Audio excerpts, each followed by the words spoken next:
I'm Guy from Seaking Boats, North Queensland, and today we finally had an opportunity to do the full detailed walkthrough of our Master 770. We've literally had 4 weeks of solid rain here in Townsville. The place flooded, the river's in flood, but we've got a break in the weather, albeit a cyclone off the coast about 500 k's, so it's a bit windy, but we thought we'd bring the boat down to the boat ramp and give you a full detailed walkthrough. So as I've said many times in most of my videos, we do not hide the fact that our hulls are made in China. I've done plenty of videos which you'll find on YouTube, including factory walkthroughs and history and all that sort of stuff. So check that out if you want to inquire more about that side of our business. This 770 has been a labour of love for my son and I for going on 2 years now. We first launched it October last year, 2024. It's a big boat. We've taken everything we love about our very popular 720 and 790 models and we've amalgamated it into the 770. We've added the space where we felt it was needed and a few other awesome features as well. This one being the very first boat we've done, we've since added a lot more new features and everything to all of our most recent builds. I think we've got 6 in build at the moment for customers, so I'm going to run through that also. But we'll start with the dry weight of this hull before anything goes on it, straight out of the factory. It comes in at just over 2 tonnes, so it's a big girl. It's 7.9 metres overall, but with the new feature of our 30 centimetre extended deck, which I'll show you soon, the overall size goes out to 8.2 metres. So it's a big boat. We've taken the beam out to 2.65 metres. So I've mentioned that in some other videos. So the 720 is 2.42. So you'll notice that the extra width and the size that this boat gives us. We have a 6mm hull bottom and 4mm sides. So it's all 5083 marine grade aluminium. You can check the welds out. We've done all of that sort of thing. When we do builds with customers, we also update them weekly so they see their boat coming together. They can see the welds under the floor, they can see the stringers, they can see the design. There's nothing to absolutely hide, everything is up front.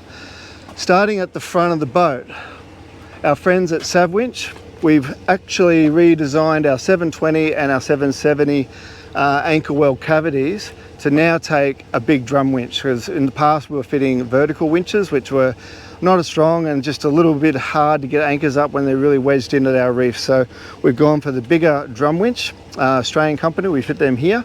Of course you can choose another brand if you wish, but Savwinch has given us their 1500 SSS stainless steel drum winch, which is hidden inside this cavity, so it's out of the weather. We've got a hatch on top, so it's all protected. We've also fitted the Savwinch stainless steel bowsprit and the 10 kilo Savwinch slide anchor. So there's two options with the 1000 watt model for the smaller boats and the 1500 for the larger boats. And in every category they have 3 different ranges in the range. They have the classic, the cheapest, the stainless steel, the SS, which is just got a stainless steel outer casing, and the SSS, which is a stainless steel outer casing and stainless steel gearbox. So SS is fine on most of these boats because again the drum winch is sort of hidden in here in the well, which we've redesigned specifically to take that drum winch. So we'll talk more about the anchoring and the benefits of a slide anchor, which is really a must when you're using it on the reef, in a later video when we're actually out on the water. But trust me, since we've fitted this, we've had absolutely no issues with retrieving our anchor, whereas always a problem with the verticals in the past. This boat we've also fitted with our extended height bow rails, so that makes this front area a very usable area when we go in for lunch into the shallows out in the reef and we want to do a bit of casting and flicking. We've also redesigned the bow rails in our new builds to accommodate the electric anchor. So the electric anchor mount has been designed, made a lot larger, and we've taken that section out there, moved the cleat to give us a nice big area in which to deploy the big Garmin Krakens, which we're fitting on the next couple of boats that we're doing. So lots of new features at the front. Also you'll notice the bow here. You'll see how the bow comes up about 20 centimetres short of the windscreen. What I've decided to do on all of our new builds from this year on, 2025, is taper that bow degree up so it meets the bottom of the windscreen. What that does is gives us a lot more headroom in the cabin, which we'll show you again later. All of our trailers, whether it be the basic alloy or the custom checker plate alloy, we run a keel roller system with the side bunks. All of the fittings are all stainless steel, so no galvanized parts on this boat, on this trailer at all. This particular trailer is rated to 3.5 tonne. We're doing all of our future builds at 4.5 tonne. We've had this boat professionally weighed a few days ago and it came in at 3.4. And that was with, obviously what we're going to take into consideration with the weight of this boat is we do have the bigger trailer on, which adds a bit of weight, an extra 100 odd kilos for all the checker plate on both sides, and the big 400 Mercury V10, which is about 80 to 100 kilos heavier than a standard 300. So our build's about 200 kilos heavier than, say, a standard build. But at 3.4 tonne, we had 250 litres of fuel in it at that time. So bearing in mind people are going to be loading up with fuel and water and gear, we're just going to build all the trailers to 4.5 tonne. And that way, if people need to taper it down to 3.5 with their vehicle and keep it under, it's up to them, that's fine. But the trailer will be well capable of handling any of these builds, especially if we do a twin motor design. It's definitely going to be over 3.5 tonne. So now for the exciting bit, let's go to the back of the boat and check this motor out. Now here we are at the business end. This motor is an absolute beast. I mean, just look at the size of it. 400 horsepower V10 5.7 litre quad cam naturally aspirated motor. It's a mouthful, but we've opted to do it in cold fusion and it's finished off the boat just perfectly. We fitted it with a 20 pitch 4-blade prop, which gets it up and going really, really well. Our fuel stats, we're generally getting about 1.1 kilometres in good conditions, doing 45 to 50 kilometres an hour. Our general cruising speed of 55 kilometres an hour drops down to about 0.9 kilometres per litre. The other day coming back, or it was about a month ago now, coming back from the reef, pretty good glasshouse conditions. I went wide open throttle for quite a while. We got up to 80 kilometres an hour in the Ross River, out in the open with a bit of bumping around. It was about 75 kilometres an hour, but the fuel usage with the big prop on was terrible. It was like 129 litres per hour. So I found that when I dropped it back to 68 kilometres an hour, which is still extremely fast, where our fuel usage was 0.77 kilometres per litre. So considering that was almost wide open throttle, that was pushing us along really fast, got us home in like an hour and 10 minutes. It was unreal.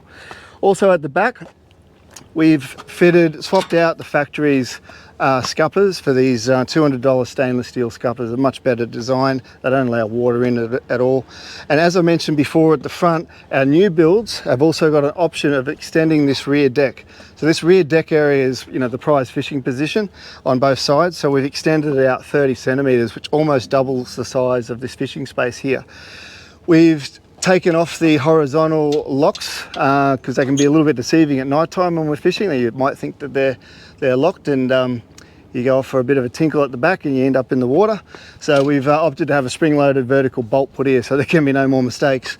And we've de-Wi-Fied the new boats in that my wife, Ethan's mum, almost lost us off the back of the boat last time when we were trolling. When we asked her to go a little bit faster, she went a lot faster because this is very touchy. And Ethan lost his brand new rod and reel into the water, and she almost lost both of us over the side. So we've made this a little bit higher. De-Meganified, I'm going to call that feature. So also, we haven't had a chance to fit them yet. We've got it fitted to the console, but not to the back, is the zip wakes. So all of our boats, whether it's a 720, 790, whatnot, 770, will have these mounting brackets already welded. So if you do opt to put zip wakes on your boat, it's a very easy install. You don't have to go getting this refabricated and spray painted and all that sort of stuff. So mounts all ready to go. Another thing that we learnt, I wish I knew before I built this boat, that this has got a 25-inch transom design. Now, if we went to 30-inch, it means we would have done away with that well and had one big flat platform across the back, all covered in SeaDeck. So if your motor brand has a 30-inch leg option, we can build this transom to be a nice big flat platform at the back. So let's jump up inside and show you some other features inside. So you'll see when you compare our 770 to our 720 and 790 models, the extra beam just gives us so much space. Only 23 centimetres larger, but it really equates to a big area here. And it's also allowed us to increase the fuselage to 478 litres. So some other features, we've got our secondary live bait tank, our live bait tank down here. This used to be a main live bait tank, which we never used, so I swapped it out for a big drawer, and that houses all of my tackle, fishing equipment, cooking equipment, all that sort of stuff. We can also split that into two big drawers if you wish to as well. Some new features on the new builds, I've built the sides up a lot higher, just so when we turn this into a barbecue cooking area, it gives us a little bit more protection against the wind, just on the gas burners. I've taken out the little lights here and I've put a light above. So a couple little modifications there, but plenty of drink holders, rod holders, knife holders. I think we've got 28 rod holders in total with the double row rocket launchers, rod holders on the side, up here, everywhere. So this little bait tank, we generally use it as a bit of a bleeding tank, so we stick our heads in there. And the idea of the way I designed this boat for us is to have a big cavity that we can put our 160 litre long IC-Tech esky and have it tucked away, out of the way, so it keeps the deck clear. Double shells in the gunnels, so 2 shells, and what I've done in the future builds too is inset sea deck inside there. So it just stops anything. If you overlook and leave a bottle top in the gunnel, it's not going to mark your paint, and it also just stops things rattling around a bit, like where we've got our gaffs and stuff in there. If the boys leave a sinker in, it's just annoying when you drive along and things are rattling around. So put sea deck in all the shelving, and I've even added it to the storage space under the bunks as well. So that's all come standard with our boats now. We've ran a rain lip all the way along the side, and we've actually done a weld across the gunnel as a water deflector. So any bow water when it's raining or rough weather, it always tends to drip in that corner there. So the new bow, the water deflector off the side there will just help that up quite a lot. I've taken away the steps on the starboard side and just kept the access to the roof on one side of the boat. We did need access to the roof from both sides. And we also have an option, instead of just the 2 steps, we've now designed a full ladder, especially for people a little bit shorter. Once you're up the top, it can be a bit daunting trying to reach that second step. So a couple of little tweaks like that. I think we're about at the end. All of our lights, all of our wiring, we don't do at the factory anymore, we do them here. So we buy the Mako side lights, the Mako search lights. So all of the electronics, the steering, everything is done here in Australia, just basically bringing in the bare hull. The fold down seat and the battery box. So with this having a V10, it has a electric steering system here, so didn't realize that when we bought it. So what I've done in future builds, I've taken out that partition so then we can fit 3 batteries across with this setup. And if you don't have the V10 and a standard motor, then you're easily going to fit 4 batteries across there. So it's up, out and insulated away from the weather. We don't really use the seat too much. We tend to drop 2 sea bean bags in each corner, which makes for a really comfy trip. You've probably seen that in a few of our videos. Okay, moving to the front of the boat. This boat, again, as I said, we have the one big cavity, which I've still run power up there. So if we're not fishing, we're just doing a little bit of fishing, but it's not our sole purpose. We're going out with the kids. We can put a 12-volt fridge up there and a smaller esky, so 2 eskies, a fridge and an esky, or your one big. It just gives us lots of combinations for storage, but it's a big storage space. The future builds have actually raised the box seat up a little bit higher, which gives us 3 drawers here. And we have done some options which I can show you. You can cut it in on this with different cabin layouts. A big feature is the hatches, but the middle hydraulic window. This thing is unreal, especially when you're at anchor. As you know, you're not going to get the breeze when you're at anchor because it's always going to be hitting the windscreen. So having that open just allows the airflow, especially now it's like summer. So it's nice and breezy just sitting here now. We're not hot at all. I'm a sweater or I'm not sweating. So that's a great feature. The height of our seats has been designed so we can have clear vision out the top. So again, I've just tweaked it a little bit. I'm going to bring that seat mount forward just a little bit more, and I'm going to make that footrest there a little bit higher, just so when you're in rough weather, you really can secure yourself into this position. And I also found, because we've raised the seat up to that perfect height, when we have the side lever, it's just a little bit too low. So when you, again, bashing around, and especially with mercury, this is so very sensitive that when you're trying to trim it, it's impossible to trim without affecting the speed of the motor. So we've done away with that, and we've added a control box there where we can put a binnacle mount, throttle mount there. So basically right here, and the binnacle toggles the switch where this is a rubber, so it's also very easy to play with the trim when you're underway or in rough weather. And I've added a little drink holder to the back there as well, so I find the drink holder up there is a little bit too far for the captain to reach. The design here can be changed. We've done a new design too as an option where we can extend that dashboard, make it a bit higher to fit 2 screens for 2 12-inch screens, which we've done for a customer just recently. Okay, now I'll show you what I mean in the cabin. Okay, ignore our wire here. We've got a Sirocco fan we're assembling there so it can blow in and blow out. But now that I know the true size of this cabin, future builds will just have the enclosed cabin door on it. I was worried when we built it that it'd be too small for me to really stretch out, but those problems, that thought has been alleviated. The space in here is absolutely huge. I can sleep this way, I can sleep across ways this way as well. And we've got some good cabin height here already, but you can imagine by lifting that up, it's going to increase as well. And a very recent feature, which I only just worked out this week, is that this bottom shelf storage here, if we get rid of it or move it up higher, it actually gains us about another 30 something centimeters in length. We had a customer here recently, Terry, who was over 6 foot, and he said if that shelf wasn't there, his head wouldn't hit it, his feet wouldn't hit it, and he could lay across. So we checked with the factory, it's not structural, we can move that up. In his case, we're going to get rid of it, and that's just going to give us 2 meters plus of space to lay across ways this way if you wanted to. So plenty of space in the cabin. So our future build, we'll do a lockable cabin on this one. So to finish off some of the features of this 770W is we've got the deck wash at the back, plumbed in through the hull, and we've also added a 120 freshwater tank up in the front between the driver and passenger seats. So on this particular boat, the outlet is here, but in the future builds I'll make it exactly opposite the deck wash, and it'll sit and come out of the gunnel down there. So idea is you can take that all the way down the back, and with a portable hot water system, the little companion units, you can have hot water showers off the back, and of course you've got your deck wash. So we use this quite extensively, so before we start fishing we spray everything down, keep it wet, and that way if once you catch fish and get blood on it, it's very easy to get off. Very important to keep the sides wet. That's always the part that's going to dry out, because that's the part that's going to get the direct sunlight.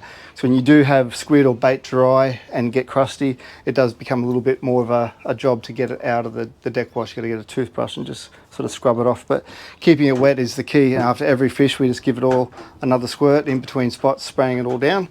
And then on the way home, whatever's left in the freshwater tank, we give it another final rinse as well. Another new feature on the boats is the baffle, the extended baffle, or for want of a better word, sun visor at the front. I've extended that out 20 centimeters. Just fine when you're coming home in the afternoon, you've always got that sun in your eyes, so that'll help with that.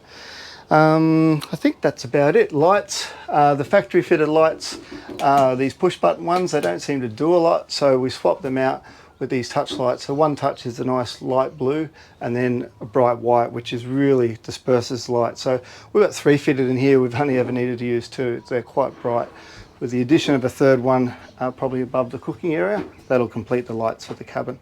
So we're going to get this thing in the water and show you how we launch and retrieve the vessel. Launching and retrieval in good conditions where it just drives straight on, and the benefits of having the extra checker plate on the trailer. So we'll come in at a 45-degree angle to simulate bad conditions, windy, tidal conditions, which pretty much is here today anyway, and it can show just how a second person, by walking down and guiding the nose on, just gets this boat on and off the trailer very, very easily. So let's go do that. Now that we're launching the boat, I'll give you a quick rundown on how we normally do this. I've got the drone going, so I can flick to the footage there so you can see how far the boat's in the water and how far it sits back. But normally once we're back, it's really simple coming off. You get your motor in the water, get it started, and another handy feature of this opening window is I can easily talk to Dad when he's guiding me off, and he can tell me when I'm released so I know when to reverse back. So I'll get this in the water and I'll flick to some drone footage so you guys can see what's happening, and then we'll get it back on the trailer. So I'm free. Because it's shallow at the moment and there's heaps of stuff on the ramp, we'll get it all unhooked and Dad will just reverse a little bit so I just come off nice and smoothly. But you'll see I'll just keep recording. Put it in reverse there, and it's as simple as that. We're off the trailer. So we'll get it back on now and show you how that goes.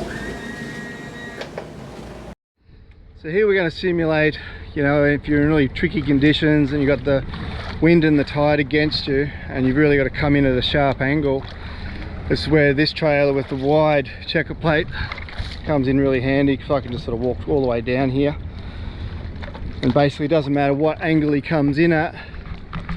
So I grab the nose, get it on that center keel roller, and then he can just drive it straight on. I'll try and do this with a GoPro in my hand.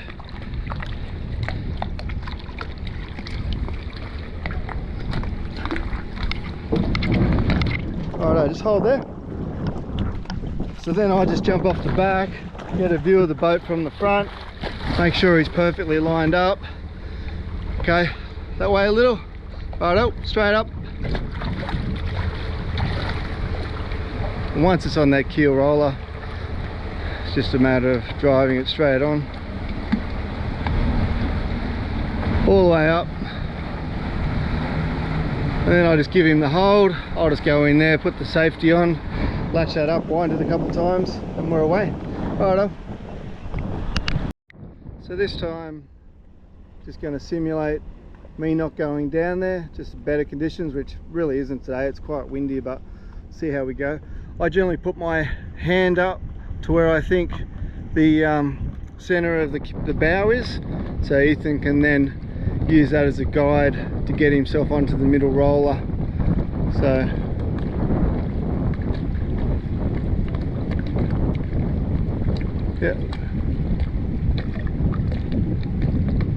yeah, perfect. Up you come.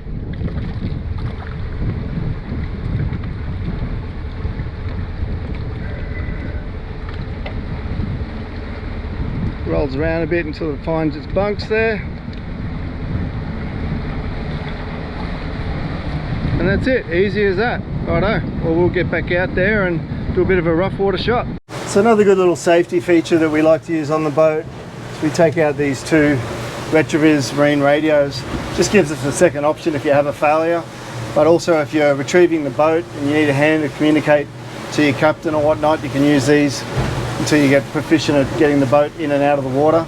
But we mainly use them when we're over at the island. The kids want to go exploring on an island or something, we get them to take one of these. They waterproof their float, and essentially keep them up the front of the boat, so if anything ever happens, you can always throw one out to someone if they fall over or whatnot. But great for island hopping, and you know, if we want to go over to Horseshoe Bay and the kids want to stay around the boat and swim, we can take one of these with us. We're going to have a sneaky schooner at the pub, and they can communicate with us. So always good to have in a handy position should you need them for anything. But all right, I think it's about time we'll try and do some high-speed shots with the drone and show you what this baby can do. One thing that's awesome about these Mercuries is the startup sound. Pretty cool. Mercuries are really so quiet. Just when you're underway, you know, you can sit at the back there, have a conversation without yelling. It's great. They also have a sports exhaust mode, which I'll toggle through later as well to show you. But what I wanted to demonstrate, it's actually not as rough as what we thought it would be out here today, so we might have to go a bit further out. But this boat would be now currently about that 2.6 ton with all the fuel and load and everything in it. And the hull's really playing effortlessly. That was a mouthful. So you don't have to power up to get it out of the hole and ease it back. It's just actually playing at 2800 to 3000 revs.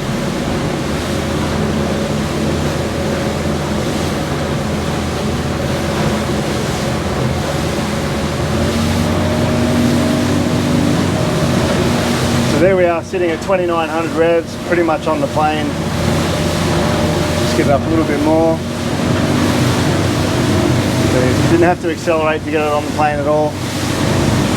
So it'll sit at a comfortable 30 kilometers an hour, using about 25 liters per hour to speed.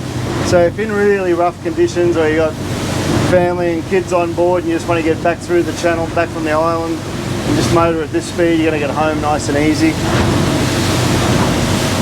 So that's 2900 RPM.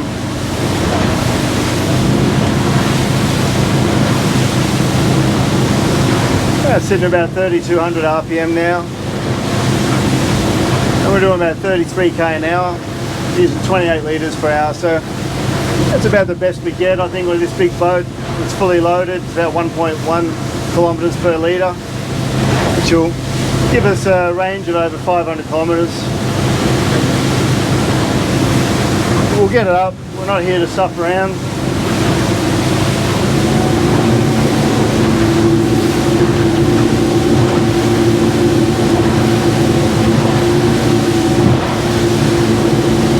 So 3500 RPM, about 38 kilometers an hour.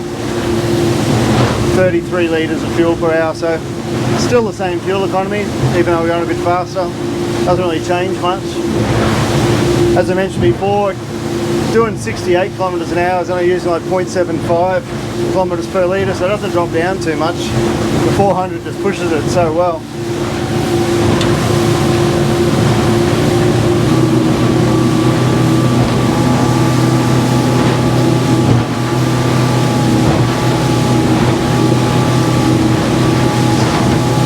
So we're now at 3800 RPM.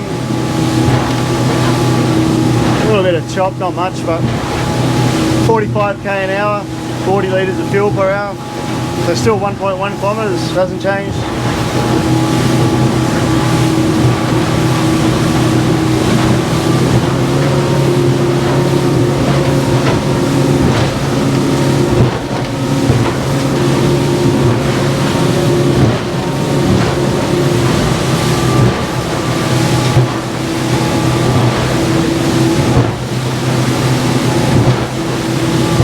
There we're at cruising speed, 4,000 RPM, 46 odd kilometres an hour, 43 litres of fuel per hour.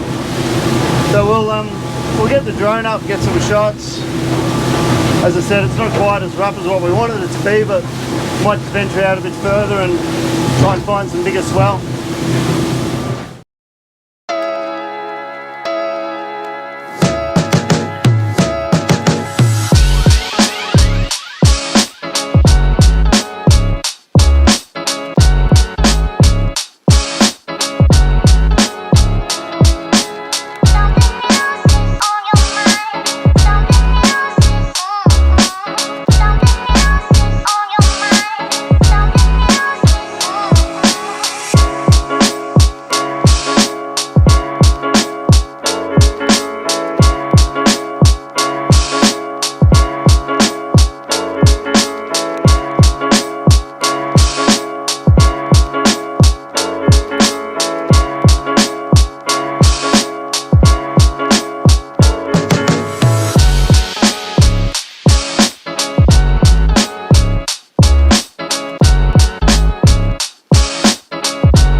Yeah, so it wasn't as rough out there today as what I thought it would be, considering the conditions.